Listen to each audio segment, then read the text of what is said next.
We back. We back. So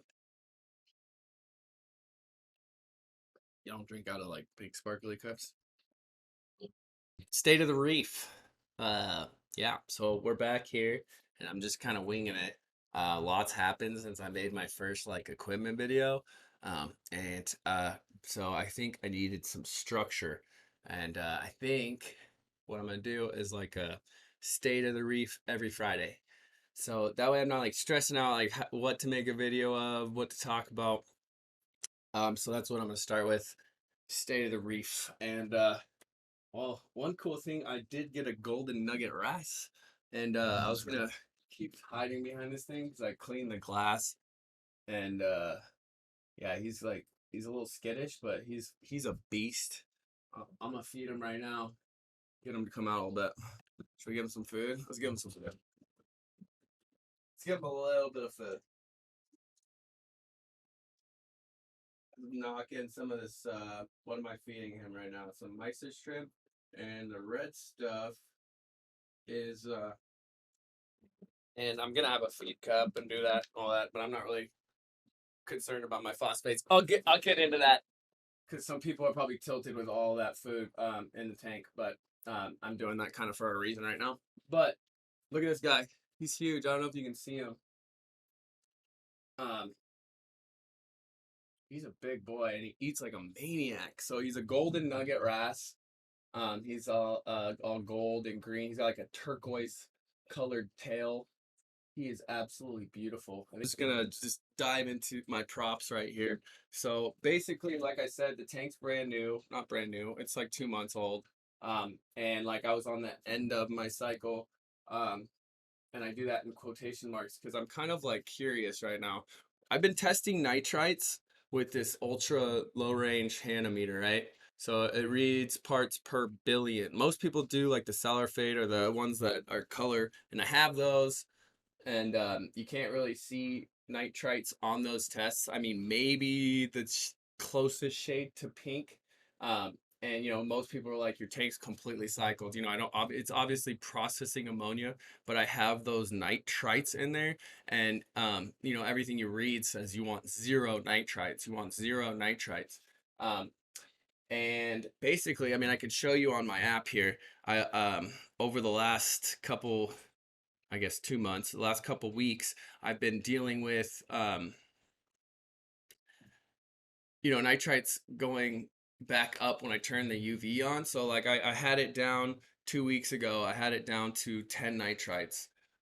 And basically everyone was telling me it's done. You know, do you need to test nitrites anymore? Blah, blah, blah. So I turned on my UV to battle like the ugly stage of the algae and all that stuff. And as soon as I did that, you know, for shits and giggles, because I am, and I test a lot, I tested nitrites the next day and it went back up to 40. So my theory there is that the UV killed like the good bacteria that is processing the nitrites or keeping the nitrites down. I don't quite know how it works. Maybe someone can explain to me in the comments. And I've been asking people lots of questions, but the whole end of cycle thing's kind of getting me. Because I mean, and a lot of people are saying stop testing with the parts per billion meter, but I mean, other people too have been saying it will eventually say zero. So I don't know where you guys are on that spectrum of like where the nitrites should be as far as the end of your cycle and when you can turn your UV on and that stuff. But I'm just gonna leave the UV off. I'm not in a rush. You know, I don't have the lights on like super heavy. They're only at 10%, so I shouldn't get like um you know, a ton of it. I've been cleaning the glass every day, which the wrasse really doesn't like. He pretty much he hits the netting every time. Oop, I almost cut it off there a little bit. Okay, he's still in the tank. Woo! Yeah, this guy likes to jump. So that's actually the first time I've ever left a crack in the tank. So um yeah, he scares me. I hear him hitting the net quite often. He's a jumper, which is also cool. I ordered a custom lid from well, his name on Instagram is Reef and Ain't Easy. I ordered a custom lid from him. It was not cheap, but none of them really are. I even paid to have it rushed, so I should have it within 20 business days. It has the feed doors and the feed cups, so I don't have to release food like that.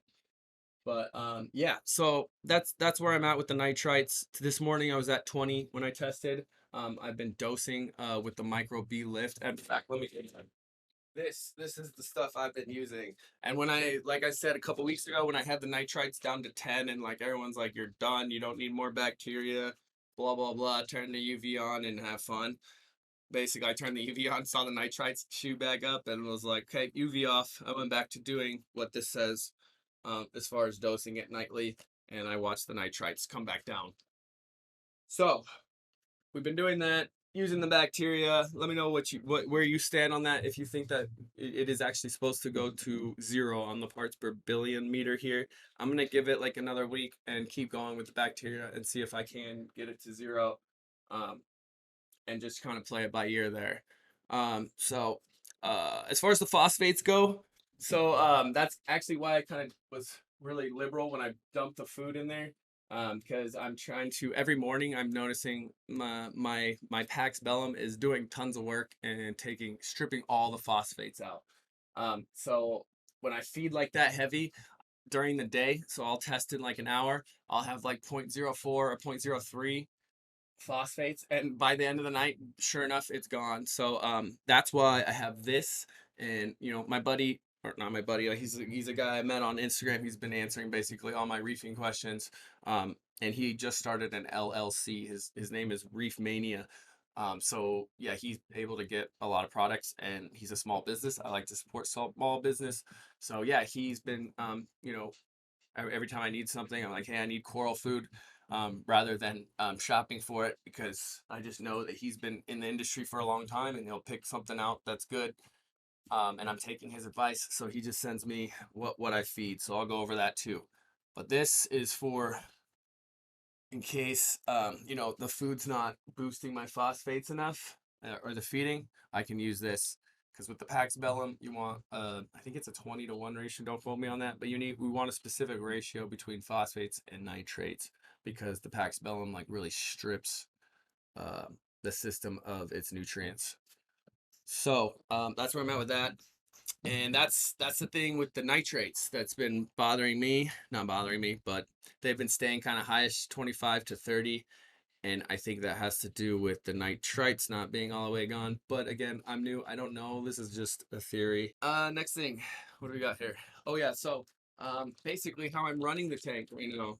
I got a really good comment on the last video, running the calcium reactor with the kalkwasser, and he was basically saying, hey, you have a super good setup, but you don't really need the calcium reactor right now.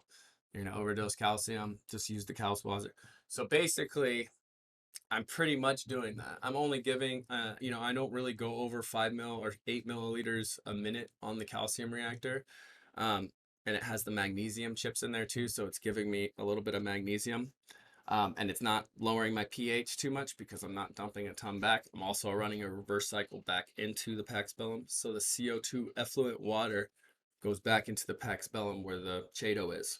So that's helping a lot. But I am basically running the tank mostly off kalkwasser. Right now, I think I can tell you off of my Apex app here. So if you go into kalkwasser, I am at 900 milliliters over a 24-hour period. So what is that doing? It is dosing the tank. So you can see here on the chart, it gives you a nice little chart here. And it tells you. So basically 542, 553. So every like 8-9 minutes, it gives it like 6 mils, 6.9 mils of kalkwasser. So it's dosing it. It gives it alkalinity, calcium. And yeah, so that's basically what the tank is running off, and it kind of battles the high pH of the kalkwasser, battles the low pH coming out of the calcium reactor. And I kind of want to run them. People are saying don't run the calcium. I want to do that because for pH reasons, just because I want to have it dialed. I want and if I need a higher demand on any of those elements, I can just crank the dial on the Kamoer pump on the calcium reactor, and I can turn up the kalkwasser. So I like playing with the balance on it. So that's kind of why I'm running both of them, if that makes sense. If that doesn't make sense, then whatever. But that's basically what I'm doing, and that's why I'm running the calcium reactor. Just because I want to be able to have that balance when the demand is higher, and the demand is actually pretty decent. So I've been pouring good amount of bacteria in every night, so that creates a good alkaline demand. I've been adding lots of mushrooms, not lots, but I've got a few in there.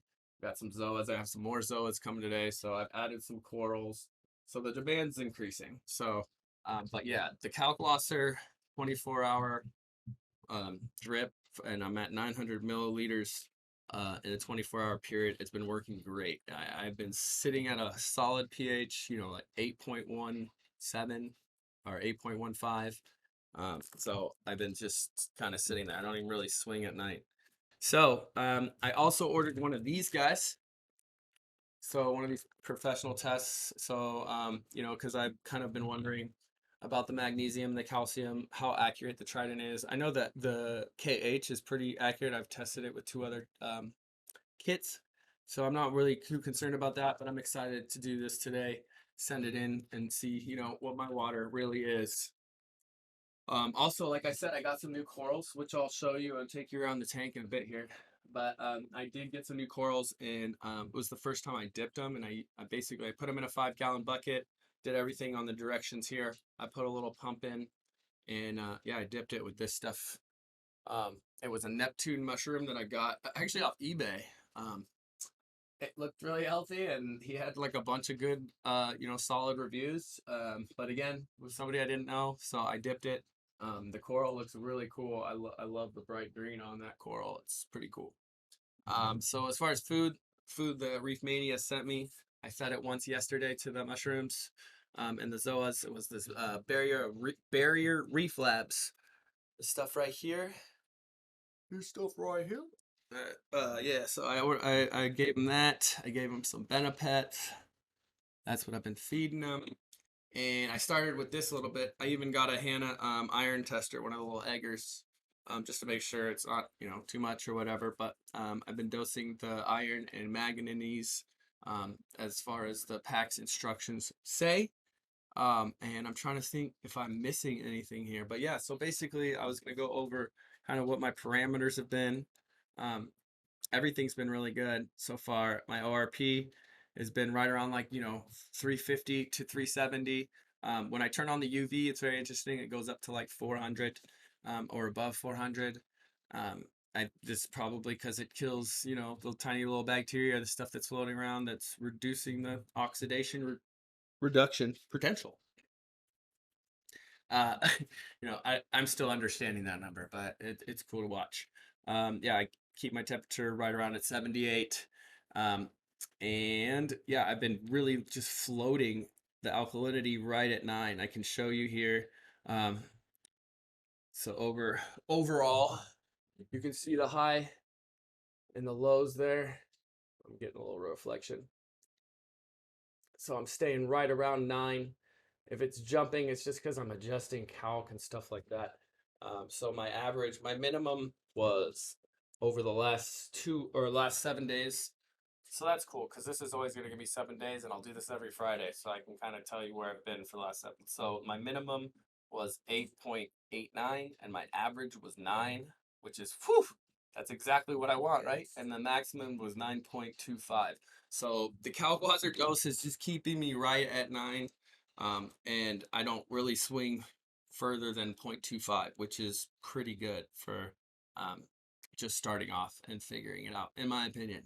So that's where I've been at with the alkalinity. Calcium, again, I don't know how much I trust the Trident, and it's not super, super imperative right now because I don't have tons of coral, but as it's starting to be, that's why I'm doing the test, and I've Reef Mania sending me some other magnesium tests as well. So I'll get on top of that. But I've been staying, it says around 450, and the magnesium's been around 1350. I did one water change yesterday because, like I said, the nitrates have just been staying high around 25.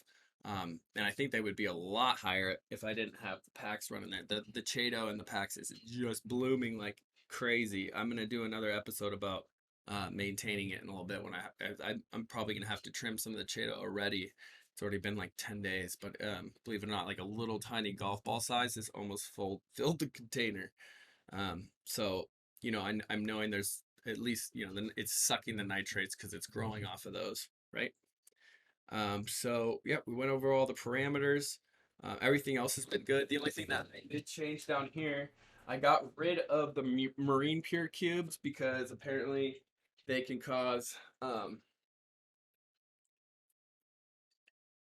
the marine pure cubes can cause aluminum to break down after like a year. So that also probably set me back a lot on my cycle because even though they're bad after a year and release the aluminum, they're very good to house the bacteria, and that's where I was pouring a lot of the microbe lift in. So I think a lot of the good bacteria was housed in there. I need to clean my skimmer, I know. But yeah, so I had took the marine pure cubes out. Now it's just my skimmer sitting in there. It looks really, really clean. Yeah, so no more marine pure cubes. So basically I'm just running the skimmer. I have a lot of equipment, but essentially I'm not really using a lot. I'm just using a skimmer. I'm using a macroalgae reactor and a calcium reactor and a kalkwasser drip. So, if you think about it, people are, dosing alkalinity, calcium, magnesium, running a huge refugium with all sorts of cheto and, all.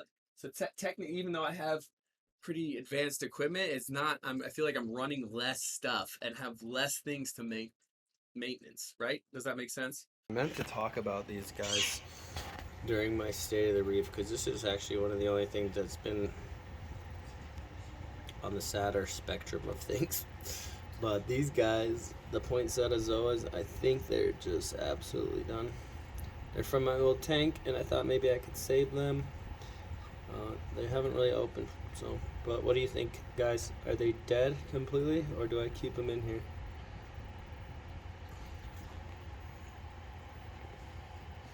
Those goblins, though, man.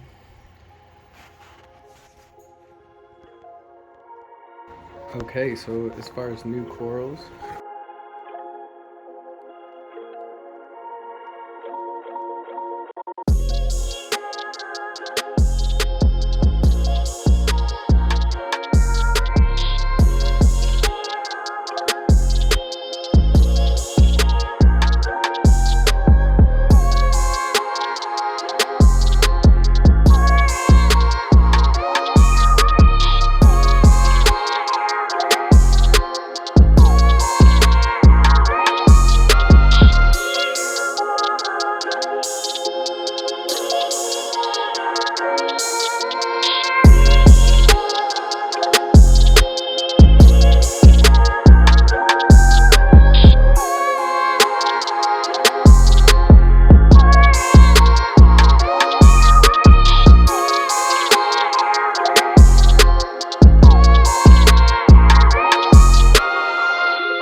And I will be back next Friday. Maybe I will be back midweek with a random episode about the packs or some stuff I'm planting. But I'm thinking for now the state of the tanks on Fridays would be pretty beneficial. That way I can just sit here and ramble for anybody that's interested. Thank you guys for watching. Like, follow, and subscribe. Thank you.